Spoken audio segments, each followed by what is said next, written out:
Welcome back to BCN news.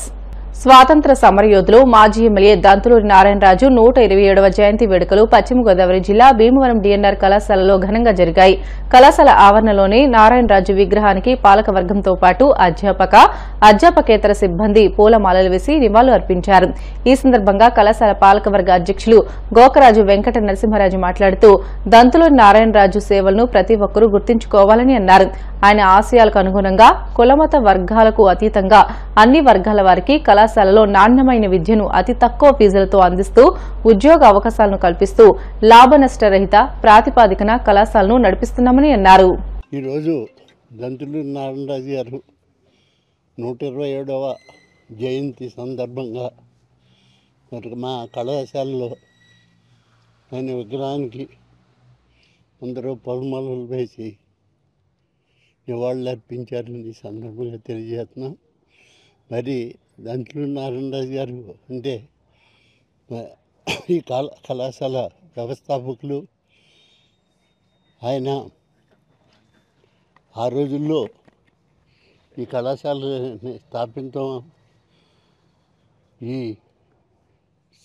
వలన ఈ జిల్లాలో నలుమూలల నుంచి విద్యార్థులు వచ్చి ఇక్కడ పేద విద్యార్థులు చదువుకోవడానికి అవకాశం కల్పించిన మహానుభావుడైన ఈ జయంతి సందర్భంగా ఆయనకి నివాళులు అర్పించు సెలవు తీసుకున్నాను. 80 సంవత్సరాల కిందట నారాయణరాజు గారు ఈ కాలేజీని స్థాపించి ముందర వెస్ట్ గోదావరి కాలేజీ కింద ఉన్న తర్వాత దంతులూరి నారాయణరాజు గారి కాలేజీ కింద మార్చబడింది. ఆయన ఈ కాలేజ్ పెట్టడానికి ముఖ్య కారణం పేద బడుగు వర్గాలకి విద్యని అందించేలాగా అతి తక్కువ ఫీజు రాయితీలతో ఇచ్చేలాగా ఆయన ఏర్పాటు చేయటం జరిగింది.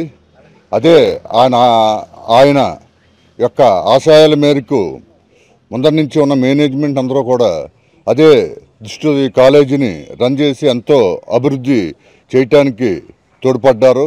ముఖ్యంగా ప్రెసిడెంట్ గారు వెంకట నరసింహరాజు గారు ఇది గత 30 సంవత్సరాల నుంచి ఆయన ఆధ్వర్యంలో ఎన్నో కోర్సులు లా కాలేజీలు కానీ లేదా ఇంజనీరింగ్ కళాశాల కానీ అలాగే డిగ్రీలో వివిధ రకాల కోర్సులు పెట్టి ఎంతో అభివృద్ధిలోకి తీసుకురావడానికి ఎంతో కృషి చేశారు. దానికి సపోర్ట్గా సెక్రటరీ గారు కూడా ఎంతో కృషి చేశారు.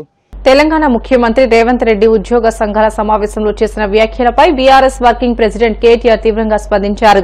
ఎక్కడికి వెళ్లినా దొంగలా చూస్తున్నారని ముఖ్యమంత్రి అంటున్నారని, మరి దొంగను దొంగలా కాకుండా ఎలా చూస్తారని, నోట్ల కట్టలతో దొరికిన దొంగను ఖచ్చితంగా దొంగనే అంటారని ఎద్దేవా చేశారు. ఒక విశ్వసనీయత లేని ఓటుకు నోటు దొంగను కాంగ్రెస్ అనే ఒక వెర్రి పార్టీ గుడ్డిగా నమ్మి ముఖ్యమంత్రిని చేసిందని తీవ్రంగా మండిపడ్డారు.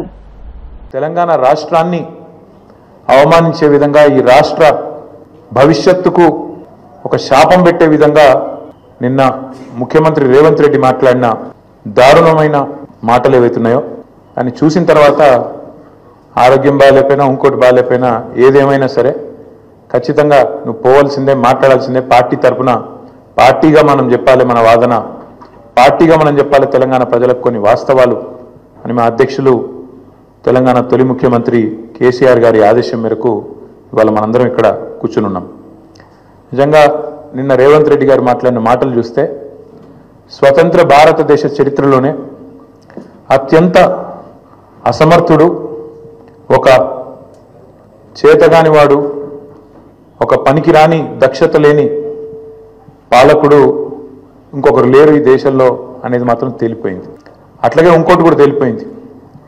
ఏవైతే వీళ్ళు ఒక 420 హామీలతో అభయహస్తం అనే పేరు మీద ఇచ్చిన మేనిఫెస్టో, అందులో సబ్బండ వర్గాలకు కలిపి 420 హామీలు ఏవైతే ఇచ్చిండ్రో కాంగ్రెస్ మేనిఫెస్టో ఈ శతాబ్దపు అతిపెద్ద మోసం అనేది కూడా తేలిపోయింది. అట్లాగే కేసీఆర్ గారు చిలుకకు చెప్పినట్టు చెప్పిండ్రు తెలంగాణ సమాజానికి. ఢిల్లీ పార్టీలను నమ్మితే 60 ఏళ్ళు గోసపడ్డం, మళ్ళా మోసపోతే ఢిల్లీ పార్టీల చేతుల్లా మళ్ళా గోసపడతాం, మళ్ళా ఆగమైతాం అని చిలుకకు చెప్పినట్టు 100 సభలు మాట్లాడితే ప్రతి సభలో తెలంగాణ సమాజానికి ఒక అన్నగా, ఒక సోదరుడిగా, ఒక తండ్రిగా వారు చెప్పడం జరిగింది. ఆనాడు ఎన్నికల నాడు కేసీఆర్ గారు చెప్పిన ప్రతి మాట ఢిల్లీ పార్టీలను నమ్మితే ఆగమైతే తెలంగాణ అని చెప్పిన మాట అక్షర సత్యం అని చెప్పి ఇవాళ రుజువు అయింది. ముఖ్యమంత్రి గారు మాట్లాడుతూ నన్ను ఎవరు నమ్ముతలేరు, అప్పు ఉడతలేదు, ఢిల్లీకి వెళ్తే దొంగను చూసినట్టు చూస్తుండ్రు, అపాయింట్మెంట్ కోసం పోతే చెప్పులు ఎత్తుకపోతాడేమో అని భయపడుతున్నారు. నాకు తెలిసి అయితే నాకు దగ్గర 48-49 ఏళ్ళు ఉన్నాయి. నేను కూడా రాజకీయాలను ఒక 35 ఏళ్ళకి వెళ్ళి చిన్నప్పటి నుంచి పేపర్లు చదివే అలవాటు ఉంది, టీవీ చూసే అలవాటు ఉంది, రాజకీయ కుటుంబంలో పుట్టినా కాబట్టి దగ్గర నేను కూడా ఒక 10-15 మంది ముఖ్యమంత్రులు వాళ్ళ నడవడిక వాళ్ళ మాట తీరువన్నీ చూసినోని. నాకు పక్కన చాలా మంది విశేషమైన అనుభవం కలిగిన వాళ్ళు ఉన్నారు. కానీ బహుశా ఇంత దివాలా కోరు మాటలు మాత్రం బహుశా ఈ దేశ చరిత్రలనే ఏ రాజకీయ నాయకుడు కూడా మాట్లాడలేదు. ముఖ్యమంత్రి కాదు, ఏ రాజకీయ నాయకుడు కూడా మాట్లాడలేదు. ఒక్క మాటలో చెప్పాలంటే రేవంత్ రెడ్డి గారు నిన్న నాకు పరిపాలన చేత కాదు అని కాడి వాడేసిండని చెప్పక తప్పదు. చాలా స్పష్టంగా కాడి వాడేసి నాతో కాదు అని చేతులు ఎత్తేసిండు. ఇక అయిపోయింది, నాతో కాదని నిన్న స్పష్టంగా చెప్పిండు. క్రమశిక్షణ, విధేయత, ఏకాగ్రత కలిగి ఉంటే విద్యార్థులు జీవిత గమనంలో ప్రతిభావంతులుగా, విద్యావేత్తలుగా గుర్తింపబడతారని రాజ్యసభ సభ్యులు పాక సత్యనారాయణ, రాష్ట public accounts committee chairman MLA Pulaparthi Ramanjaneyulu అన్నారు. పశ్చిమ గోదావరి జిల్లా భీమవరం త్యాగరాజ భవనంలో శ్రీ విజ్ఞాన వేదిక ఆధ్వర్యంలో మంగళవారం ఈ విద్యా సంవత్సరం 10వ తరగతి ఇంటర్లో ప్రతిభ కనబరిచిన 64 ప్రభుత్వ, ప్రైవేట్ పాఠశాలలు, 9 కళాశాలకు చెందిన 124 మంది విద్యార్థులకు ప్రతిభా పురస్కారాలను అందించారు. రాజ్యసభ సభ్యులు సత్యనారాయణ మాట్లాడుతూ తమ తండ్రి నరసింహమూర్తి ఆ రోజుల్లో చదువుకోలేకపోవడంతో నన్ను విద్యకు ప్రోత్సహించి చదివించారని, ప్రస్తుత తరుణంలో విద్యకు మించిన ఆస్తి మరొకటి లేదని అన్నారు. ఎమ్మెల్యే అంజుబాబు మాట్లాడుతూ ప్రతిభావంతులను ప్రోత్సహిస్తే మరింత రాణిస్తారని, నేటి యువత సమాజ ప్రగతికి పాటుపడాలని అన్నారు. గత 32 ఏళ్లుగా ప్రతిభ చాటిన విద్యార్థులను ప్రోత్సహించి ప్రతిభ అవార్డును అందించడం అభినందనీయమని అన్నారు. నిర్వాహకులు చెరుకువాడ రంగసాయి మాట్లాడుతూ భీమవరం నియోజకవర్గంలో 124 మంది 10వ తరగతి ఇంటర్లో ప్రథమ, ద్వితీయ స్థానాలు సాధించిన విద్యార్థులకు ప్రతిభా పురస్కారాలను, మెడల్స్ ను దాతల సహకారంతో అందించామని అన్నారు. మనం పెట్టుబడి పెడతాం కదా, వాళ్ళు ఏది పెడితే చదువుతారని చెప్పి బలవంతంగా చదివించడం, పక్కవాడితో పోల్చడం, పోల్చి వాడి మనోవికాసాన్ని దెబ్బతీసేటటువంటి ప్రయత్నం మటుకి దయచేసి పెద్దలుగా మనం చేయాల్సిన అవసరం లేదు. ఇది చాలా ముఖ్యమైనటువంటి విషయం. ఈరోజు చైల్డ్ సైకాలజీ వారికి పెయింటింగ్స్ వేసే ఇంట్రెస్ట్ ఉంటుంది, కానీ వాళ్ళు ఖచ్చితంగా డాక్టరే చదవాలి, ఇంజనీరే చదవాలి, లేదా నువ్వు దీనికి సంబంధించిన సైంటిస్టే కావాలని నువ్వు చదవలేదని నీ వల్ల కాండి, నీకు పుట్టాడు కాబట్టి ఆడి మీద పెట్టుబడి పెట్టావు కాబట్టి ఆడి బలవంతంగా గుంజేటటువంటి ప్రయత్నం మటుకు దయచేసి చేయొద్దు. తెలివైన తల్లులు తమ పిల్లలకి ఏది ఇష్టమైతే చేయించండి. కనీసం వంటలో ప్రావీణ్యం ఉన్న ఈరోజు చెఫ్, వంట వండే చెఫ్ కూడా స్టార్ హోటల్స్ లో 5 లక్షల రూపాయల నుంచి 10 లక్షలు తెచ్చుకుని కాంపిటేటివ్ ఎంతో మంది కంప్యూటర్ ఇంజనీర్స్ కంటే కూడా టాప్ లెవెల్ ప్రయారిటీలో ఉన్నారు. కాబట్టి వీళ్ళు గుర్తించేటటువంటి ప్రక్రియ తల్లి దగ్గర ఉంటుంది, దాన్ని చదివించేటటువంటి బాధ్యత తండ్రి దగ్గర ఉంటుంది. కాబట్టి ఈ సంబంధాన్ని చాలా క్లియర్గా దీన్ని అర్థం చేసుకోవాలని చెప్పి ఈ సందర్భంగా అందరికీ కూడా నేను విజ్ఞాపన చేస్తున్నాను. ఎందుకంటే నా వ్యక్తిగత జీవితంలో నేను ఏం కోల్పోయానో నాకు తెలుసు కాబట్టి అటువంటి తప్పిదం ఇంకొకరికి జరిగేటటువంటి అవకాశం ఉండకూడదు. కాబట్టి ఇది కూడా తెలుసుకోవాల్సిన అవసరం ఉంది. 10th ఇంటర్లో ప్రతిభావంతులు అందరికీ కూడా పురస్కారాలు ఇచ్చే కార్యక్రమం చేయడం జరుగుతుంది. ప్రైవేట్ స్కూల్స్తో పోటీగా గవర్నమెంట్ స్కూల్స్ కూడా మంచి మార్కులు తెచ్చుకుని 600కి 580, 587, 540 అట్లా తెచ్చుకున్న వారందరికీ కూడా పురస్కారాలు ఇవ్వాలని ఆలోచన చేసి మన విజ్ఞాన వేదిక రంగసాయి గారు చక్కని కార్యక్రమం పెట్టారు. విద్య అనేది అభివృద్ధికి చిహ్నం. ఎక్కడైతే విద్య ఉంటుందో అక్కడే అభివృద్ధి అనేది సాధించగలుగుతాం. దీనికి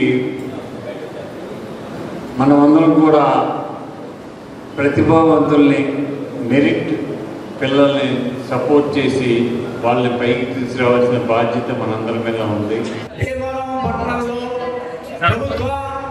ప్రైవేటు పాఠశాలలో, కళాశాలల్లో అత్యధిక మార్కులు సాధించిన వారికి intermediate first year, 10th class first సెకండ్లో అవార్డు ప్రదానోత్సవం కార్యక్రమం జరిగింది. మరి ముఖ్యంగా చెప్పాలంటే 587 ప్రభుత్వ మార్కులు వచ్చాయి, 592 ప్రైవేట్ మార్కులు వచ్చాయి. ఏదైనప్పటికీ భీమవరం జిల్లాలో అత్యధిక మార్కుల్లో ఉంది. మరి ఇవాళ మరి శాసనసభ్యులు PSC chairman Shri professor Ramanjaneya వచ్చేశారు. అలాగే రాజ్యసభ సభ్యులు నూతనంగా ఎన్నికైన మొట్టమొదటి కార్యక్రమం బాల బాలికలతో అద్భుతంగా వారు పాల్గొని సత్కరించారు వాళ్ళందరినీ. అలాగే రాష్ట్ర తెలుగుదేశం పార్టీ కోశాధికారి గౌరవనీయులు శ్రీ మెంటే పార్సాద్ గారు మరి ఇక్కడ పిల్లలందరినీ ప్రోత్సహిస్తూ మాకు ఎంతో సందేశించారు.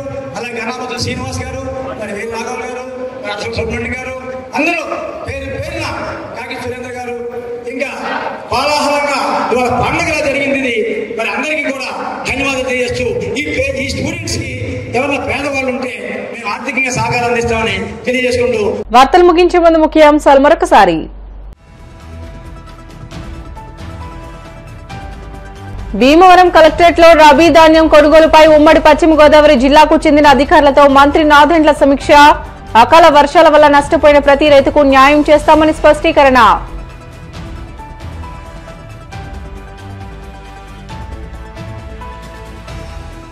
ఆత్మకూరులో మెప్మా మహిళలు ఏర్పాటు చేసిన తృప్తి క్యాంటీన్లను ప్రారంభించిన మంత్రి నారాయణ. పేద మహిళలకు చేయూతనిచ్చి పారిశ్రామికవేత్తలుగా తయారు చేయడమే ప్రభుత్వ లక్ష్యమని వెల్లడి.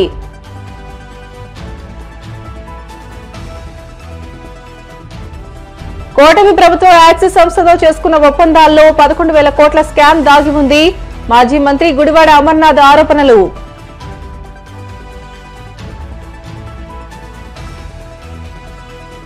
రేవంత్ రెడ్డి వల్ల తెలంగాణ ప్రతిష్ట దెబ్బతింటుందన్న బీఆర్ఎస్ వర్కింగ్ ప్రెసిడెంట్ కేటీఆర్. అత్యంత అసమర్థ ముఖ్యమంత్రి రేవంత్ రెడ్డి అని విమర్శ. ఇవి ఇప్పటి వరకు బులెటిన్లోని అప్డేట్స్. మరిన్ని వార్తల కోసం BCN digital YouTube channel, Facebook పేజీని ఫాలో అవ్వండి. అప్డేట్ వార్తల కోసం ప్లీజ్ డూ సబ్స్క్రైబ్.